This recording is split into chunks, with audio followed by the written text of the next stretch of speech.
Art for me has always been a part of my family. So when I came first into art class, I really loved it. It felt really familiar to me.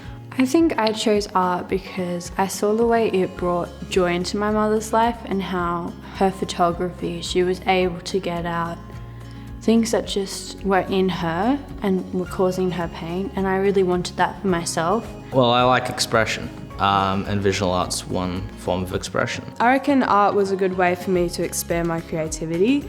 Art really, to me, it's an expression of the feelings, it's an expression of your thoughts and how you're handling life, and you can use art as an outlet for you. It's just good because you can do like whatever you want. It doesn't have to go by someone else's perception on it. It's your own. Right now in art we're doing pop art, so we're using popular culture to create artworks that suppress the meaning, and they don't actually, you're trying to take away the meaning from the art by showing the mass production and the bright colours.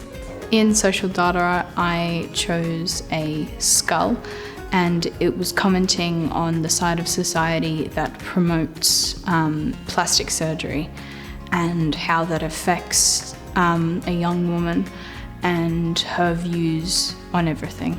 The meaning that I was hoping for with my major work was to display the dynamic of towns, how they change. So it's pretty much about a little boy who went missing in America. So I'm pretty much trying to do a storyline of the events. So with my skull, I wanted to involve the impacts of technology and how certain apps influence us and how our brain gets wired into thinking and believing certain things. I think that people think it's kind of weird because it's kind of a face and then just some scribbles. It has a teardrop, so that means it shows emotion, but it's smiling, so it shows happiness and sadness kind of at the same time.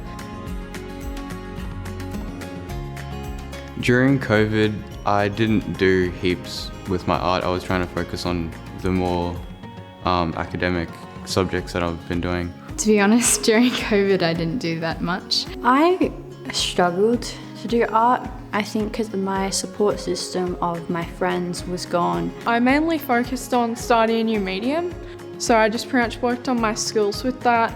It was like a challenge to, not be at school, but try to keep up with my artwork, which honestly, COVID was like a big holiday for me because I could just work on my art and do schoolwork in general. In COVID, I've definitely been spending a lot of my time outside, and I've brought my art into that by sketching the things that I see in nature. In COVID, I did not do much art, but then when we came back to school, we started learning about Andy Warhol and pop art. I would be lying if I said I did art. You don't have to be an amazing artist to do visual art. Art is an amazing thing. It's so unique. I think if you have some sort of pain in your life, it's such a balm to that wound. I guess if you like to express yourself or you feel there's something that you just need to get out, art is the best way to do that.